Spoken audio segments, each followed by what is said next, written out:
सदगुरु कबीर ने कहा है, खख्खा चाहे खोरी मनावे, खसम छाड़ी दौ दिस धावे। खसम छाड़ी छिमा होय रहिए, होय न खीन अक्षय पद लहिए। साहेब कहते हैं खख्खा चाहे खोरी मनावे। हे मनुष्य, अगर जीवन में सुख चाहते हो, शांति चाहते हो, परम आनंद की प्राप्ति चाहते हो, खोरी अपनी इंद्रियों को मना लो, उन्हें अपने वश में कर लो। आत्म शांति चाहते हो, जीवन में अगर पूर्ण शांति चाहते हो तो इंद्रियों को मना लो। आज आदमी जितना अपने मन से दुखी है, मन से परेशान है, शायद और किसी भी चीज़ से आदमी दुखी नहीं होगा। साहब कहते अगर जीवन में पूर्ण शांति चाहते हो तो इंद्रियों को मना लो, उन्हें अपने वश में कर लो। परम शांति चाहते हो तो आदमी संसार की भोगों में सुख ढूंढता है, संसार के प्राणी पदार्थों में सुख ढूंढता है। कहाँ उसमें सुख मिलता है? आज तक जीवन में किसी को भोगों से तृप्त हो पाया है? क्या किसी को आज तक भोगों से शांति मिली है? नहीं मिली है। कहा जाता है भोगों को जितना भोगने से और इच्छाएं पैदा होती है। जैसे आग में घी डालने से आग बढ़ता चला जाता है, वैसे ही भोगों को भोगने से आदमी की तृप्ति नहीं मिलती है और इच्छाएं पैदा होती चली जाती है और ज़िंदगी बीत जाती है, शांति नहीं मिल पाती है। क्योंकि हम जहाँ सुख नहीं है वहाँ सुख ढूंढ रहे हैं। वो सुख है अंदर, हमारे अंदर में, उसे हमें जानने की आवश्यकता है। एक बार एक युवक एक राजा के यहाँ नौकरी करता था और रानी की सुंदरता को देखकर वो युवक मोहित हो जाता है, मोह में पागल हो जाता है उनकी सुंदरता को देखकर। एक दिन वो युवक बहुत परेशान हो जाता है, उदास हो जाता है और राजा के यहाँ से अपने घर आ जाता है। उनकी माँ देखती है मेरे बेटा बहुत उदास है, बहुत निराश है, मेरे बेटे को क्या हो गया आज? माँ पूछती है बेटा तुम क्यों उदास हो, क्यों निराश हो, तुम्हें क्या हो गया है? बेटा ने कहा माँ क्या बताऊं, बहुत दुख की बात है। कहा क्या हुआ बेटा? मैंने तुम्हें बहुत प्राणपन से सींचा हूँ, मैंने पाला पोसा। कोई भी माँ नहीं चाहती है कि मेरे बेटा दुखी हो, परेशान हो। युवक ने कहा माँ मैं जिस राजा के यहाँ नौकरी करता हूँ, दरबारी करता हूँ, वहाँ की रानी को देखकर मेरा मन नहीं रुक रहा है। मैं कब चाहता हूँ उनसे मैं मिलूँ और उनके साथ मैं अपने जीवन को बिताऊँ। वो युवक की बात सुनकर उनकी माँ ने कहा ठीक है बेटा, तुम्हें रानी मिल जाएगी, तुम मेरे रहते हुए चिंता मत करो। माँ भोली भाली थी और माँ राजा के दरबार में पहुँच जाती है और रानी से अपने बेटे के बात उन्हें बताती है और मेरे बेटा आपके लिए पागल बने हुए। रानी अच्छी स्वभाव की थी, वो सत्संगी थी, संतों के पास जाया करती थी।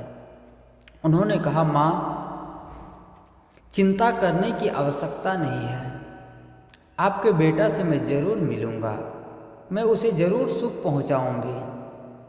कहा भी गया है भला किसी का कर न सको तो बुरा किसी का मत करना, फूल नहीं बन सकते हो तो कांटे बनकर मत चुभना। जो किसी का काम आए उसे इंसान कहते हैं, अब पराया दर जो अपनाए उसे भगवान कहते हैं। रानी ने संतों के विचारों को सुनकर कहा ठीक है मैं आपके बेटे से ज़रूर मिलूँगा, लेकिन एक शर्त है। कहा क्या बताओ? कहा माँ आप अपने बेटे को बता देना कि बगल में नदी है और उस नदी के पास वो जाकर बैठे, मैं किसी भी दिन आकर मैं मिल लूँगी, वो मेरी प्रतीक्षा करें। ये युवक मोह में तो पागल ही है। जब आदमी के अंदर मोह छा जाता है तो आदमी सत असत समझ ही नहीं पाता है। इसलिए साहिब माया मोह मोहित किन्हा ताते ज्ञान रत्न हरि लिन्हा। माया का मोह ने आदमी के जीवन में जो ज्ञान है, विवेक है, विचार है, सबको हरण कर देता है। जहाँ भी आसक्ति होती है वहीं से दुख भी पैदा होता है। युवक चला जाता है नदी किनारे, ध्यान में बैठ जाता है, वहाँ रानी की प्रतीक्षा करता है। 1-2 महीना हो गया, रानी आ ही नहीं रही है। वो लड़का युवक प्रतीक्षा कर रहा, ध्यान में मगन हो गया अपना भेष बदल कर। और उसी रास्ते से कुछ मुसाफिर लोग जा रहे थे। लोगों ने देखकर युवक से बहुत प्रभावित हुआ। कहा देखो ये महात्मा का जीवन कितना सुंदर है, बेचारे नदी किनारे बैठे हुए हैं, एक कपड़ा पहने हुए हैं, क्या इनका जीवन शांत है। लोग उन्हें खाने पीने के लिए सामग्री पहुंचाता था, लोग बंदगी भेंट पूजा करता था, लेकिन वो युवक किसी को देखता नहीं था। एक दिन वह खबर राजा तक पहुंची कि एक महात्मा नदी किनारे बैठे हुए हैं और उन्हें जाकर दर्शन करना चाहिए। बहुत त्यागी महात्मा है, बहुत अच्छे संत है। राजा बहुत सामान लेकर युवक के पास आता है, संत का भेष बना लिया और उनके चरणों में चढ़ाया। वो युवक पल उठाकर देखता भी नहीं है, धीरे धीरे ध्यान में मग्न हो जाता है। मग्न होने के बाद और रानी को भी पता चला और रानी अपने राजा से कहा कि वो महात्मा से मैं भी मिलना चाहती हूँ और महात्मा का जीवन बहुत सुंदर है। रानी खाने पीने की सामग्री लेती है और वह युवक के पास आ जाती है और वह युवक से कहती है, हे भाई, आपने जिसके लिए वर्षों से इंतज़ार कर रहे हैं वो रानी आपके पास आ गई है। आप जरा अपनी नज़र खोल कर तो देखिए, आप अपनी मेरे तरफ तो दृष्टि उठाकर देखिए। जिस रानी की आप वर्षों से प्रतीक्षा कर रहे हैं वो रानी आ गई है। तब वह युवक ने कहा कि अब मुझे बाहर की रानी की आवश्यकता नहीं है, मैंने अंदर की रानी को पा गया। अब मुझे बाहर की रानी की आवश्यकता नहीं है, मैंने अपने अंदर की रानी को पा गया है। वो अंदर की रानी कौन है? जब मन शांत हो जाता है, जब मन संसार से मुड़कर अपने स्वरूप का चिंतन करने लगता है, आत्मचिंतन करने लगता है, अच्छे विचारों को सोचने लगता है, तो संसार के प्राणी पदार्थ मिट्टी गोबर की तरह लगता है, वो काटने दौड़ता है। ज्ञानी का यही लक्षण है। तो युवक ने कहा अब मुझे बाहर की धन की आवश्यकता नहीं है, बाहर की रानी की आवश्यकता नहीं है, मैंने अंदर के रानी को पा गया। हम सब जितने लोग यहाँ बैठे हुए हैं, जिस दिन हम अपने अंदर की रानी को पा जाएंगे और उस दिन हमारे जीवन से दुख भी दूर हो जाएगा। साहब कहते खैर चाहते हो, शांति चाहते हो, परम आनंद की तृप्ति चाहते हो तो अपने इंद्रियों को मना लो। खसमी छाड़ी दौदी सिधावे। साहब कहते हैं अपने पति परमात्मा को छोड़कर ये मन 10 दिशाओं में भटकती है। हमारा स्वरूप ही आदमी सोचता है हमसे बाहर कहीं परमात्मा है, हमसे बाहर कहीं खुदा है। आदमी से बाहर कहीं परमात्मा नहीं है, आदमी ही परमात्मा है, आदमी ही भगवान है। अगर आदमी न हो तो एक भी मंदिर, एक भी मस्जिद, एक भी गिरजाघर, एक भी गुरुद्वारा नहीं होगा। क्यों कि आदमी नहीं रहेंगे तो कहाँ से भगवान पैदा होगा। आदमी अपने मन में जितना इच्छाएं पैदा करता है वो आदमी उतना भगवान का कल्पना करता है। आज तक किसी को भगवान नहीं मिला है। और जो बाहर से जो भी चीज़ मिलेगा वो छूट जाएगा। हम जिन्हें भगवान कहते हैं वो भी अपने कर्मों से नहीं बच पाए, तो हम और आप किस खेत की मूली है। तो साहब कहते खसम ही छाड़ी दऊं ती सुधावे, अपने पति अपने स्वरूप को छोड़कर तुम दसों दिशाओं में मत भटको। तुम्हारी आत्मा ही, तुम्हारा जीव ही परमात्मा है, तुम उस चीज़ को समझो। आदमी अपने आप को दीनहीन समझ लेता है, अपने आप को गरीब समझ लेता है। मैं कुछ नहीं कर सकता हूँ, जो भी करेंगे सब भगवान के ही कृपा होगा। क्या कोई कोई माँ ये चाहती है कि मेरे बच्चे दुखी हो, मेरे बच्चे के जीवन में कठिनाई और परेशानी आए? क्यों? सब माँ चाहती है मेरे बच्चे सुखी हो। तो क्या परमात्मा है, भगवान है, तो क्या किसी को गरीब और किसी को अमीर क्यों बनाता है? किसी को धनी किसी को गरीब क्यों बनाता है? भगवान इस संसार में मनुष्य ही है। जिस मनुष्य के अंदर सद्गुण, सदाचार, मानवता और इंसानियत का गुण है, वही आदमी भगवान है। भगवान आज आदमी से झूठ बोलता है, आदमी के साथ धोखा करता है, आदमी के साथ बेईमानी करता है, आदमी के साथ छल कपट करता है, आदमी के घर में चोरी करता है, लेकिन किसी भगवान के पास जाकर क्षमा मांगता है। क्या भगवान क्षमा कर देंगे? एक चोर भी कल्पना करता है कि हे भगवान, अगर मैं आज चोरी करने जा रहा हूँ, अगर मुझे अच्छे माल मिल जाए तो मैं आपके चरणों में 5 किलो लड्डू चढ़ाऊँगा या रुपये पैसे चढ़ाऊँगा। क्या जिनके घर में वो चोरी करता है, क्या वो आदमी भगवान का दुश्मन है? भगवान उसे क्यों नहीं रोकता है? आज आदमी जितना मंदिर मस्जिद के नामों पर आदमी लड़ रहे हैं, मर रहे हैं, शायद और किसी चीज़ों के नाम पर नहीं। किसी ने कहा ना, मंदिर तोड़ो मस्जिद तोड़ो कुछ नहीं मुजाका है, पर किसी का दिल मत तोड़ो, यह घर खास खुदा का है। यह घर खास खुदा का है, परमात्मा का बनाया हुआ है। आदमी इनके साथ छल बेईमानी करता है, बलात्कार करता है, अत्याचार करता है और बाहर कहीं भगवान से जाकर क्षमा मांगता है। क्या भगवान क्षमा कर देगा? कोई भगवान आपको क्षमा नहीं करेंगे। आप अपने जीवन में गलत कर्म किए हैं तो गलत कर्म का फल भोगना ही पड़ेगा। और भगवान का चाहना भी दुख पैदा करता है, इसलिए आप सब भगवान हैं, आप सब सम्राट हैं, बस हम अज्ञानता का पर्दा ढका हुआ है। जैसे एक राजा रात में स्वप्न देखता है कि मैं तो भिखारी बन गया हूँ, घूर पर दाना चूंकता हूँ और मैं दुनिया के सबसे बड़े कंगाल आदमी हो गया हूँ। लेकिन जब वह स्वप्न आंखें खुलती है, जब वो देखता है कि मैं तो राजा की गद्दी पर बैठा हुआ हूँ, वो तो स्वप्न देखा, भूल बस वो गलत हो गया। वैसे ही हम सब खजाने की अमीर है, सम्राट है, बादशाह है, भगवान के भगवान है, लेकिन अज्ञानता का पर्दा ढका हुआ है।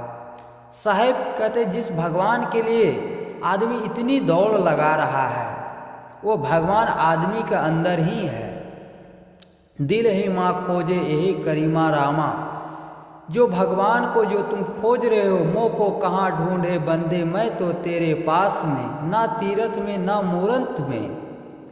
जिस भगवान को खोज रहे हो, मैं भगवान कहता मैं तुम्हारे पास ही हूँ, बस तुम अपने अंदर से मनोविकारों को हटा दो, तो बस तुम ही भगवान हो, तुम ही सम्राट हो, तुम ही बादशाह हो। साहब कहते हैं खसम ही छाड़ी दौं दिस धावे, खसम ही छाड़ी छीमा हो रही है। साहब यहाँ खसम के अर्थ ऊपर में परमात्मा के लिए कहा गया है कि वह परमात्मा तुम ही। नीचे खसम का अर्थ कहा गया है कि खसम का अर्थ शत्रु। आदमी का सबसे बड़ा शत्रु कौन है? खसम ही छाड़ी छीमा हो रही है, होय न खीन अक्षय पद लही है। यहाँ शत्रु के लिए कहा गया। आदमी का शत्रु कौन है? कोई आदमी का शत्रु नहीं है। आदमी का मन ही अपना शत्रु है। मन से ही आदमी शत्रु बनाता है और मन से ही मित्र बनाता है और मन से ही शत्रु बनाता है। आपकी जो बुराइयां हैं, जो आपकी मन की चंचलता है, जो गलत विकार है, वही आपका शत्रु है। बाहर की शत्रु हमें दुख नहीं पहुंचा सकता है। जितना आदमी मन के शत्रुओं से, मन के विकारों से दुखी है, उतना बाहर की चीज़ों से आदमी दुखी नहीं है। हम दूसरों में दोष ढूंढते हैं, दूसरों के कारण हम आरोप लगाते हैं, उनके कारण हम दुखी हैं। कोई हमें दुख नहीं दे सकता है। हमारा मन जब सुंदर है, मन बढ़िया है, तो हमें कौन दुख देगा? कोई दुख नहीं देगा। अगर हम शत्रु के साथ भी अच्छे व्यवहार करेंगे, प्रेम से बोलेंगे, मीठी वाणी में बोलेंगे, शत्रु को भी हम अपना मित्र बना सकते हैं, उन्हें अपना कर सकते हैं। लेकिन जो मन की चंचलताएं, मन की इच्छाएं और कामनाएं हैं, इसे मिटाना बहुत कठिन की बात है। हम दूसरों में दोष गिनाते, अमुक आदमी में वो बुराइयां, ये कामियां हैं। हम अपने अंदर झांक के देखें। सदगुरु कवि ने बुरा जो देखन मैं चला, बुरा न मिलिया कोई, जो दिल खोजा आपना मुझसा बुरा न कोई। साहब कभी संसार में मैंने झांक कर देखा हूँ, हमसे बुरा कोई नहीं है, मैं ही सबसे बुरा आदमी हूँ। लेकिन आदमी अपने आप को बुरा साबित कहाँ करता है? हर जगह आदमी द्वेष देखता है। कहा जाता है आदमी के बच्चा जब पैदा होता है, रोते रोते जन्म लेता है और जीता है शिकायत करते करते और मरता है पछताते पछताते। मानो आदमी की जीवन की यही कमाई है। ये असली कमाई नहीं है। असली कमाई आत्म शांति, आत्म तृप्ति, परम सुख, परम शांति, जिसके लिए आदमी इतनी आफतें उठाता है, वो हमें हमारे अंदर ही है। ऐसे ही एक बार एक गुरु ने अपने शिष्य को एक डंडा दिया। कहा बेटा ये डंडे लो और इस डंडा में जिसके सामने तुम दिखाओगे, जिसमें जो जो कमियां होगा, तो कमियां सब निकल कर उभर के डंडा द्वारा दिखाया जाएगा। शिष्य बहुत खुश होता है। वो डंडे को लेकर सबके सामने घुमाता है और सब में कुछ न कुछ कमियां दिखता ही है। गुरुदेव जी कहा करते थे ऐसा कौन आदमी है जो दूध का धोया हो? सब में कुछ न कुछ कमियां हैं और उस कमियों को मिटाने के लिए तो ही हम संतों के पास आते हैं, संतों के विचारों को सुनते हैं। वो युवक का एक दिन मन हुआ कि हम सबको तो देख लिए, सब में कमियां हैं, बुराइयां हैं, क्या कभी हम अपने गुरु की तरफ भी देखते हैं? वो युवक गुरु की तरफ डंडा करता है और देखता है एड़ी से चोटी तक गुरु में भी बुराइयां भरी पड़ी है। तो फिर वो युवक का मन टूट जाता है गुरु के प्रति। गुरु ने कहा बेटा कभी इस डंडे को तुमने अपने तरफ झांक कर देखा है? तुम कभी अपने तरफ तो ये डंडे को करके देखो। तो युवक करता है, एड़ी से चोटी तक उनके अंदर भी बुराइयां और कामना भरी पड़ी हुई है। तो वह डंडा हमारा मन ही है और इस मन के द्वारा ही हम लोगों में गिनाते हैं, इसमें ये कामियां हैं, उसमें। जितना हम लोगों को बुराई करने में समय बिताते हैं और थोड़ा से भी समय निकाल कर अगर हम आत्मचिंतन करें, आत्म कल्याण का काम करें, त्यागवान वैरागवान महापुरुषों की पुस्तकें पढ़े, कि साहित्यों को पढ़े, तो हमारा मन अच्छा बन सकता है। मन अच्छा होगा तो जीवन भी सुंदर हो सकता है। तो जब हम उस पद को पा लेते, होय न खिन अक्षय पद लहिए, जब हम शत्रु द्वारा अपनी प्रशंसा, कोई हमारा प्रशंसा करता है तो हम गुब्बारे की तरह फूल जाते हैं, कोई अपमान करता है तो हम पुचुक जाते हैं। तो इसके मतलब है कि हम अभी साधना के मार्ग में अभी शुरुआत भी नहीं किए हैं। हमारा मन वो बच्चे की तरह अभी जो थोड़ा सा चटवा पाकर सुखी हो जाते हैं, लेकिन फिर रोने लगता है। जब हम पूर्ण रूप से साधना करेंगे, पूर्ण रूप से आत्म कल्याण का काम करेंगे, तो हम खीन नहीं होंगे, दुखी नहीं होंगे। साहब ने कहा ना, हस्ती चढ़िए ज्ञान की सहज दुलीचा डार, स्वान रूप संसार है भूकन दे झकमार। जब आप सब ने हाथी को देखा होगा, हाथी गांव-गांव चलता है, गांव से जब गुजरता है तो कुत्ता उन्हें देखकर भौंकता भी है और आदमी उन्हें भगवान गणेश का प्रतीक मानकर भी पूजा भी करता, अर्चना वंदना भी करता है। लेकिन हाथी उनके सामने सिर झुकाता नहीं और मुड़कर देखता भी नहीं, वो अपने आप में मगन रहता है।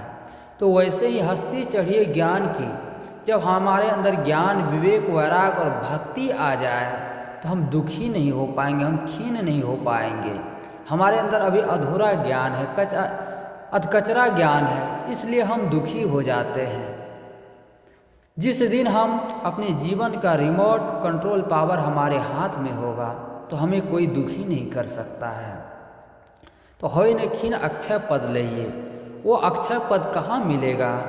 परम तत्व सो गुरु पावे कहे कबीर उपदेशा। वह तत्व कौन सा है? वह अमृत तत्व क्या है? वह परम तत्व क्या है? आत्म शांति, स्वरूप स्थिति, आत्मज्ञान।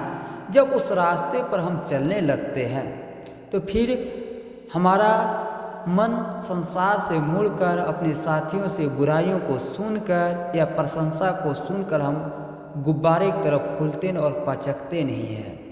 और जो इस स्थिति में कहा जाता है हीरा को जितना घिसता है उसमें से उतनी ही चमक निकलती है, वैसे ही हम महापुरुषों के जीवन में जितनी भी कठिनाई परेशानी आई उन्होंने सबको झेला और झेल कर एक दिन महान शिखर पर पहुँचे हुए, त्याग, वैराग और निर्मोहता के महान शिखर पर पहुँचे हुए हैं। किसी भी महापुरुषों को देखकर हम मन में ये इच्छा करते इनका जीवन कैसा होगा।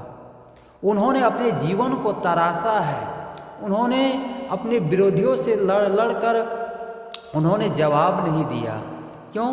कि उन्होंने आत्म कल्याण का काम किया, आत्मचिंतन का काम किया। हम भी आत्मचिंतन का काम करें। जैसे किसी के हाथ में कीचड़ लगा हो, कीचड़ से कीचड़ साफ होगा? नहीं हो पाएगा।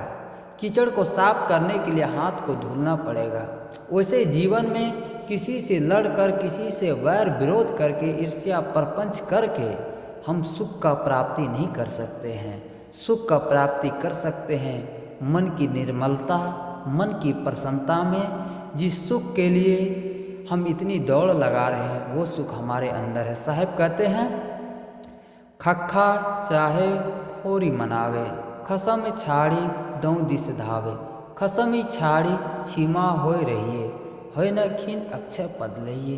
ये बहुत छोटा सा ही शब्द है, पंक्ति है, लेकिन हमारे जीवन का बहुत ही महत्वपूर्ण है। और हम सब इस रास्ते पर चलकर आत्म कल्याण का काम करें तब हमारा जीवन सुंदर होगा। जीवन सुंदर होगा तो यही जीते जी स्वर्ग है। जिनके अंदर कामनाएं, इच्छाएं और चाहनाएं हैं वही आदमी दुखी है। और हम अपने जीवन से जो भोग है उसे मिटा कर दे। आज तक भोगों से किसी को तृप्ति नहीं मिली है, शांति नहीं मिली है। जो भी सुखी है वो अपने मन को वश में किया, इंद्रियों की चंचलता और लंपटताओं को छोड़कर अच्छे जीवन जीने का जिन्होंने प्रयास किया। और वो महापुरुष संत गुरुजन है। जितने संत गुरुजन बैठे हुए हैं त्याग, वैराग और निर्मोहता के महान शिखर पर पहुँचे हुए हैं। मैंने आप सबके बीच कुछ देर कुछ कहने का प्रयास किया। इन्हीं शब्दों के साथ मैं अपने वाणी को विराम देता हूँ। बोलिए सद्गुरु कबीर साहिब की जय।